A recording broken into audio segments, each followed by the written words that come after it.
Big one प्रकरणी मुलीचं statement समोर आलं असून ती तिच्या मर्जीने गेल्याचं तिने लेखी स्टेटमेंट दिलेलं आहे। त्याच्यामुळे आमदार गोपीचंद पडळकर आणि संग्राम जगताप हे ऐन शिवजयंतीच्या वातावरणात दंगलीचं षडयंत्र करत होते का असा प्रश्न या ठिकाणी निर्माण झाला आहे।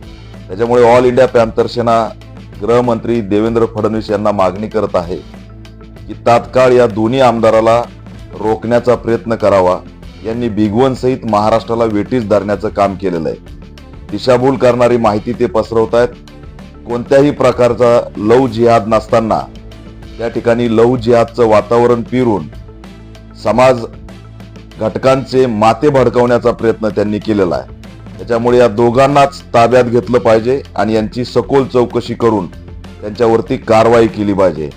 दंगलीचं षडयंत्र केलं म्हणून दोन्ही आमदारावरती UAPA ऍक्ट अंतर्गत कारवाई करावी अशी ऑल इंडिया पॅंथर सेना गृह विभागाकडे मागणी करत आहे। सत्यकेतू मराठी, आवाज सत्याचा।